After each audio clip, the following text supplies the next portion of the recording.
What is going on? Zach here. We are going to do a quick walkthrough explaining all of the controls.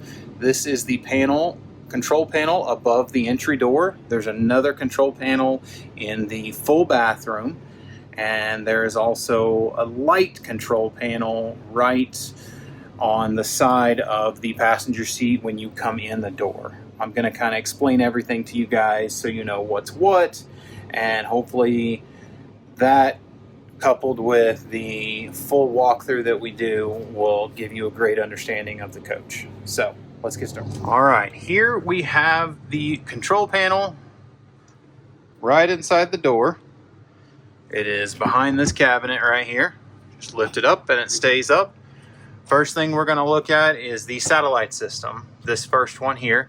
This does not matter to you. We do not use it. We do not have satellite on this bus, so we leave it off so it doesn't drain battery while it's trying to find a signal. We're going to go up. This one here is your antenna for air channels. Not really going to work if you're traveling. Will work when you're parked. If you're plugged in, you can scan for channels, but you need to make sure the amplifier is on, which means that green light is lit up. Not on, on. All right, next one we come to is the entry door awning. Pretty self-explanatory. Extend, retract. You want to always make sure this awning is in when you're driving. It will not warn you, it won't do anything, but it will rip it off.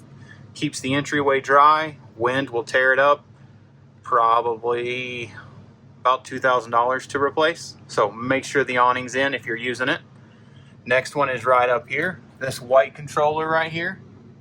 This is channel 1, channel 2, and this is for the exterior full awnings on the door side, which is the passenger side, this side. You've got out, in, stop in the middle. So you just hold out down. You've got two awnings. Channel 1 is the front, channel 2 is the rear. So if you want to put them out, just hold down the out, push it, they'll go out. You can stop them at any point if you don't want them all the way. Another key thing is wind sensors are questionable on these things, on any of them. So anything over 6-7 miles an hour, you need to make sure these awnings are in. 5,000 plus to get those bad boys replaced. Not fun. These are your slide operators. Extend, extract. Driver side, ODS is opposite, door side, and ODS is opposite door side. Door side obviously is always the side that the door is on, or passenger side, and the ODS is opposite door side or driver side. Hold them down to extend, hold them down to retract. That will bring your awnings in or out once you get parked. This is your generator controller. Main thing that's going to work for you is you scroll down here is battery, service hours, manual. All right, so it's got 615 hours on it. So you got X amount of hours included per day, and then after that it's $3 to $5 an hour. I can't remember off the top of my head, but in order to start the generator, you hold down the prime button for about 15 seconds and then hold down the start button until it starts. Over here you have your inverter.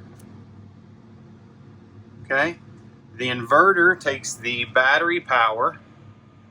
When you're driving down the road, you want to make sure the inverter's on, and it allows you to run all of your shore power, which are your 110 outlets and things like that. It also helps as a float charger as well. But really nothing you should have to deal with. Up here is your power control. Hit select. It shows we are on 50 amps. This is what we have access to. If you're on 30 amps, you'll lose some stuff. If you're on generator, you should have access to everything as well. Again, something you won't really need to use, but it's up there if you need to find out, oh, is the power working? You can hit it and it tells it that it's got 50 amps. But this is your main control panel. So we're going to come down here to this little substation. And this one gets tricky. What's really nice is you've got a light panel right here, so you can reach in and turn lights on and off. If you hit master off, that will turn every single light in the coach off. And then when you come back and hit on, every light that you had on before comes back on. But when something's on, under slide out, see how it's turned blue? Cargo light turns blue. You've got awning lights right down here. Step power, step light.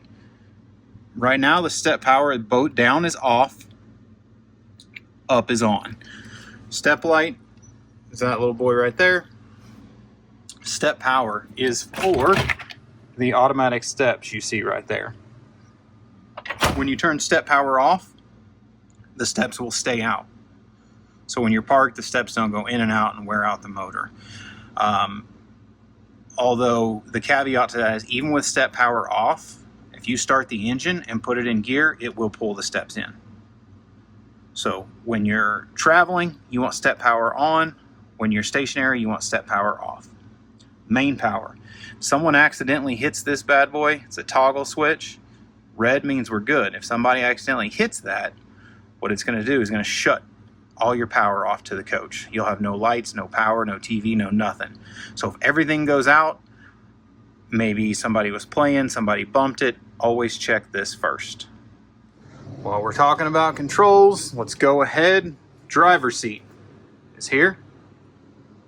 Go above the driver's seat, opposite of this control panel, and you've got all your 110 breakers. You're gonna flip this up, they're all labeled. You've got mains, kind of zoom in here so you can see everything. If you've got one thing not working, if you accidentally overdo it on power usage, you might pop a breaker or something in here. Come check your breaker panels to make sure all the fuses or all the breakers are working. All right, we are in the main bathroom. Open these two cabinets. Second control panel. All right, this panel has your AC system here. Zone 1, Zone 2, Zone 3, and I've got them labeled for you. This also has your two rear slides. Door slide, opposite door slide. Passenger side, driver side. That is going to be the bunk room and the dresser, and this is the master bed. So you put those out and then you bring them in when you're driving. This is your tank reader. Shows your battery level, fresh water tank, gray water tank, and black water tank. Shows you the levels. It's in percentages. 25% full. Over here, it shows you your tank sizes. That way you just have them handy. This is your water pump. When you're running on city water, you do not need this on. But if you fill up your fresh water tank and that's what you're running off of, you have to have the pump on. Simple as switch, off, on. Green light means you're on. Now, if you're filling up your fresh water tank, a cool little trick is you can press this button twice and this little red light comes on and it'll stay on for about 5 minutes and then it turns off. Next one is the Aqua Hot. The Aqua Hot is the hot water heater. So you have an electric side and a diesel side. Running down the road, washing hands, things like that, electric is all you need. You can turn it off, quick as a button. When you're taking showers or if you're doing laundry and you're going to be using more hot water, I always recommend going ahead and turning on the burner. It's not something that you have to keep on all the time. Electric one's fine. But if you are showering, I do recommend having them both on. And this is the G6A control panel. This is just a bunch of bus fuses. If one of these breaks, it'll pop out, but everything should be good in here, so you should not need to touch that at all. And this is the front bathroom control panel. Wanted to kind of review the max air. This controls the fan above me. You just basically hit the button, lid automatically opens and it runs. I know it's a little dirty, we'll get it cleaned up, but that will allow you what I call the fart fan, get all the stink out. You can speed it up, slow it down, turn it off, press the same button. Really easy, not hard. So that should give you a good rundown. I mean, we go in person and go over all of this when you're here. That way you have any questions, you can ask them.